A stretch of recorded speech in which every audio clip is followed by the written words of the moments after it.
Ah, Bruxelles, vous êtes chaud! Est-ce que Bruxelles est dans la place? Zijn de kameraden van ons Vlaanderen daar? Zijn de kameraden van Antwerpen daar? Est-ce que les camarades de Namur sont là? Est-ce que les camarades de Liège sont là? Zouden er eventueel kameraden op West-Vlaanderen bij zijn? Ik ben er even vergeten, denk ik. Maar waar komen ze nog? Maar waar komen ze nog? Zijn de kameraden van Limburg daar? Oh, je crois que j'en ai encore oublié. Ils sont fâchés là que j'ai oublié. On les entend, ils sont là, hein? Est-ce que les camarades du Hainaut sont à la place? Oh, tout le monde vient de partout ici, j'ai l'impression, hein? Bon, chers amis, chers camarades, oh, c'est juste ça. Attends, t'as raison, attends, on va faire un big up pour vous, là. Est-ce qu'il y a des camarades du Luxembourg qui sont là? Bon, mais il ne serait pas qu'on paye des impôts chez vous, hein?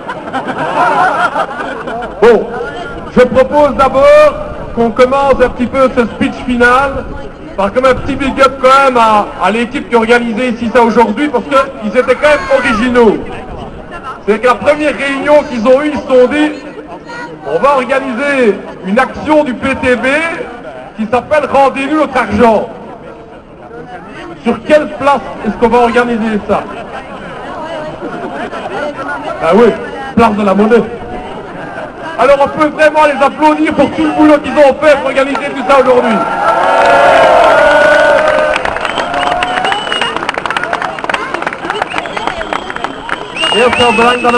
Alors, voilà, c'est clair, si avec le PTB, nous lançons une campagne aujourd'hui, rendez-nous notre argent, c'est pour la bonne et simple raison que nous n'acceptons plus.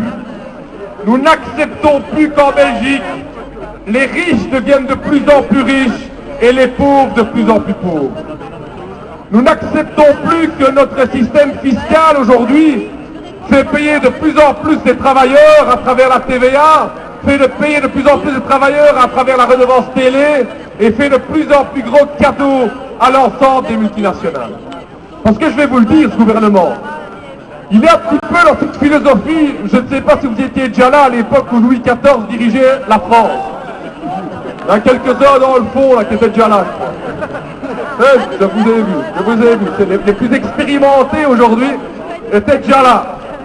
Et Louis XIV, il avait un ministre.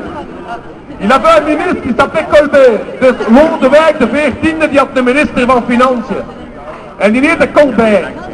En dus die hadden vergaderingen soms van hoe gaan we dat budget in elkaar geraken. Ils avaient des réunions, Louis XIV et Colbert.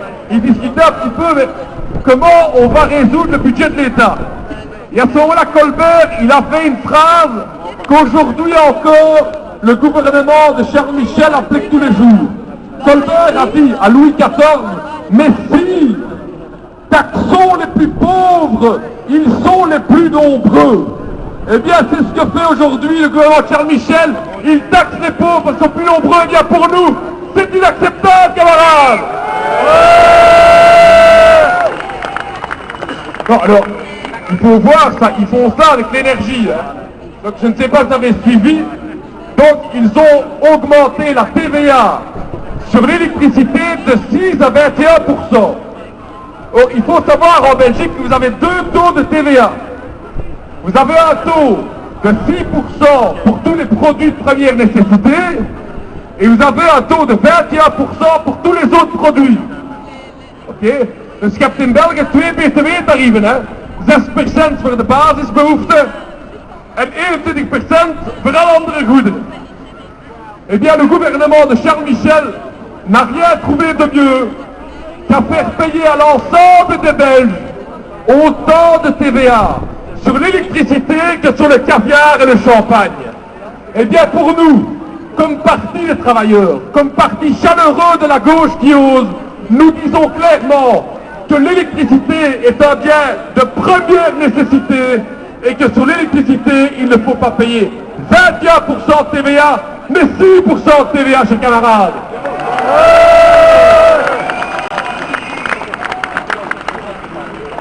En plus, non seulement il nous faut payer de plus en plus, dus wij betalen meer en meer BTW, maar het is nog erger. Je moet eens gaan kijken wat ze Electrabel doen betalen. Electrabel, de grote multinational. Eh bien, je ne sais pas si vous avez suivi, Electrabel ne doit pas payer plus de TVA. Electrabel doit payer moins d'impôts. C'est-à-dire que Madame Marguem, vous connaissez Madame Marguem? Madame Marguem, ministre libérale. Elle vous entend pas là, elle vous entend pas. Oh ça. Oh. Vous avez entendu Madame Marguem? On n'est pas content ici de la monnaie, hein? Eh bien Madame Marguem, ce matin, il y avait un journaliste qui demandait, oui mais, est-ce que vous trouvez ça normal que vous diminuez les impôts d'Electrabel? Et vous savez ce que Madame Marguem a répondu? Ah ben oui mais, il faut que les impôts pour Electrabel soient supportables. Je vous jure, c'est supportable. Mais Madame Marguem, vous pensez qu'augmenter la TVA, c'est supportable pour les travailleurs? Madame Marguem, vous pensez qu'augmenter les axes, c'est supportable pour les travailleurs? Madame Marguem, vous pensez que la saut d'index, c'est supportable pour les travailleurs? Madame Marguem, vous pensez que faire payer de plus en plus pour les services publics, c'est supportable pour les travailleurs? Eh bien c'est ça, chers amis, chers camarades. Ce gouvernement ne pense qu'à la supportabilité des taxes pour les multinationales en les allégeant, mais nous fait payer de plus en plus de taxes pour nous les travailleurs. Eh bien nous disons clairement, parce que nous ne sommes pas qu'un parti du blablabla, nous sommes un parti de l'action. C'est ici qu'on fait notre action. C'est ici qu'on construit notre histoire, chers amis, chers camarades, et c'est ici qu'on fait reculer ce gouvernement.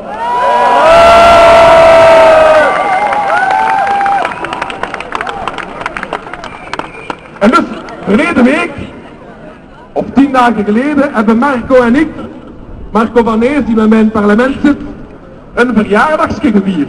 Happy birthday to you, happy birthday to you, happy birthday to you, happy birthday to you. Qu'est-ce qu'ils ont fêté comme anniversaire? Eh bien, avec Marco, on a fêté le 10e anniversaire du tout petit bébé de Monsieur Renders. J'ai appelé les intérêts notionnels. À 10 ans, ça a grandi, hein. Au début, c'était tout petit, les intérêts notionnels, tout petit. Et ils avaient dit, ça va rien coûter. Franchement, les intérêts notionnels, zéro budget. Ça coûte niks kosten. Eh bien, Marco van Nees a calculé combien les intérêts notionnels ont coûté en 10 ans. Ben, 10 ans, c'est pas encore l'adolescence, mais c'est déjà beaucoup. Hein. En 10 ans, les intérêts notionnels ont coûté au budget de l'État 40 milliards d'euros. 4 milliards par an pour les intérêts notionnels. Et je vais vous dire pire, c'est que même la Commission européenne, c'est pas des gauchos la Commission européenne, hein, je vous le dis. Hein. Non, il n'y a personne du PTB là-dedans. Pas encore. Ça va arriver. Peter Mertens à la Commission, ouais. Ah, il va bien s'amuser là-bas. Et donc, même la Commission européenne, c'est pas des syndicalistes ces gars-là, ils ont quand même dit, bon, Charles, là c'est quand même un peu exagéré, vos accords avec les multinationales, franchement, ça se voit un peu trop. Donc, est-ce que ce serait possible de quand même, là, il y a 35 multinationales qui ne payent quasiment pas d'impôts, est-ce qu'il serait possible d'aller récupérer l'argent sur ces 35 multinationales? Ça s'appelle, dans le jargon technique, excess profit ruling. Vous et moi, on ne sait pas ce que ça veut dire. Hein. N'allez pas trouver votre bureau régional des impôts pour dire bonjour monsieur, est-ce que je pourrais bénéficier à titre personnel avec mon petit salaire d'un excess profit ruling? Le gars, il va vous regarder, il va dire toi, t'es pas net, toi. Toi, t'es pas net. Donc, c'est pas pour vous l'excess profit ruling. Pour ça, il faut avoir d'abord des comptes vraiment consolidés avec des milliards. Donc, c'est pas vous, c'est pas moi non plus.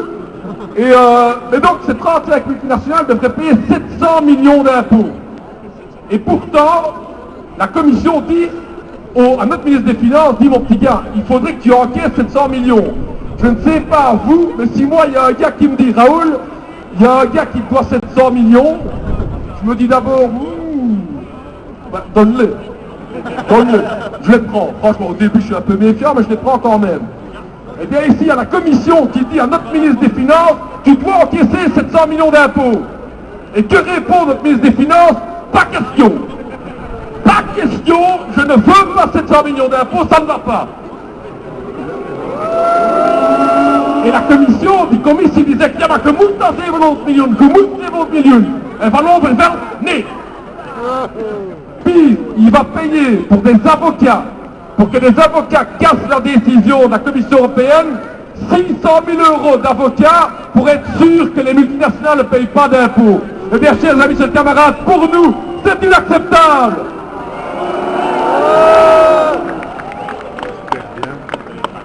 Alors, j'ai beaucoup tapé sur le gouvernement fédéral.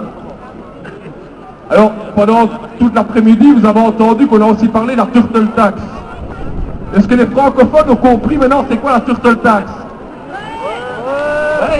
Pas encore compris. Donc, vous avez compris, les gars, juste à titre informatif, il y a donc une ministre en Flandre qui s'appelle Turtelboom. C'est pour ça, turtle tax, c'est la taxe de Turtelboom. Comme ça, vous avez appris quelque chose aujourd'hui, vous allez pouvoir dire à vos copains, ouais, il y a turtle tax en Flandre. Chez nous, en Wallonie, il n'y a pas de turtle tax. Ou pas encore. Par contre, il y a une autre taxe qui quand même commence à nous emmerder le long de ces années. C'est une taxe qui n'existe plus en Flandre et à Bruxelles. Et en Wallonie, on continue à nous la faire payer. Cette taxe, c'est la redevance télé. Il y en a qui la payent ici. On la paye. On la paye 100 euros par an. 100 euros pour toutes les familles par an à payer pour la redevance télé. Eh bien, avec le Parti ultra belgique, le PTB, nous avons lancé il y a un mois une campagne contre cette redevance télé. Et c'est avec plaisir que je vous annonce qu'en moins d'un mois, nous avons récolté plus de 12 000 signatures, chers amis.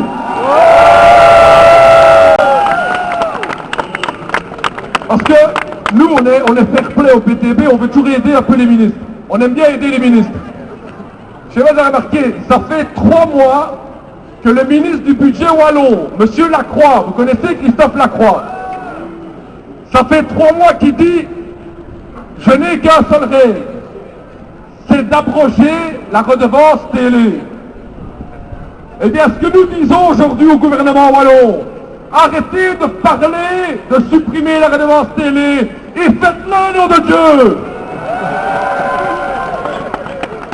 Faites-le parce que c'est nécessaire, parce que cette taxe est injuste. Elle est injuste pourquoi? Parce qu'on paye 100 euros, que l'on gagne des milliards ou qu'on soit au Minimex, on paye 100 euros et c'est tout à fait illogique. On paye cette taxe télé alors qu'on ne la paye plus en Flandre et à Bruxelles. On paye cette taxe télé alors que les riches payent de moins en moins d'impôts. Eh bien aujourd'hui, je voudrais remercier toutes les personnes qui ont déjà fait signer cette signature, cette pétition, excusez-moi, autour d'elle. On a aussi reçu, c'est important, plus de 5000 témoignages, 5000 personnes qui n'ont pas fait que de signer une pétition, mais qui ont aussi raconté leur histoire, qui ont aussi dit clairement pourquoi elles étaient contre. Eh bien c'est cela, et je vais continuer par ça, chers amis, chers camarades, c'est cette chaleur-là. Vous la sentez, la chaleur, ici aujourd'hui? Voelt je die warme wind, ce vent chaud de la gauche qui ose, ce vent chaud de la gauche qui ose dire que l'histoire, c'est nous qui construisons notre histoire, c'est nous qui allons dire à tous ces puissants qu'on va continuer notre combat.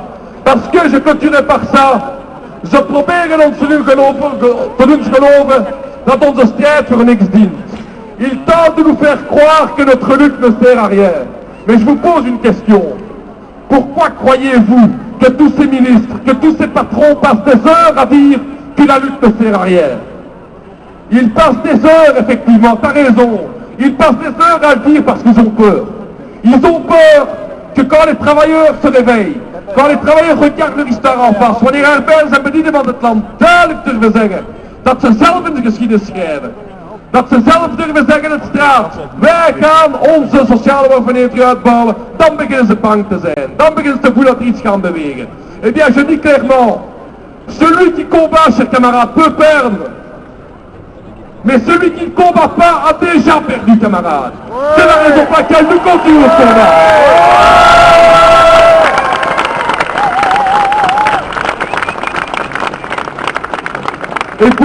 et pour nous, comme parti du travail, c'est très important, vous le savez, nous sommes le parti de la solidarité. La solidarité de tous ces sans-papiers illégaux qui aujourd'hui sont rejetés dans l'égalité et exclus de tout le monde. De la solidarité avec tous ces chômeurs aujourd'hui qu'on exclut du monde du travail. De la solidarité avec tous ceux qui aujourd'hui font du travail social dans les écoles, dans les quartiers, partout, pour aider les uns les autres. Et surtout, et regardez-vous tous ici aujourd'hui, parce que vous êtes beaux aujourd'hui. Vous êtes beaux. Regardez-vous. Et vous êtes beaux parce que vous êtes l'incarnation de cette solidarité.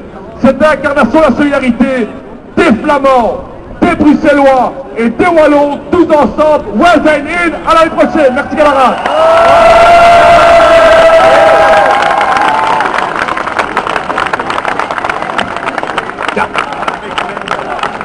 Merci Raoul. Tous ensemble, ouais, ouais.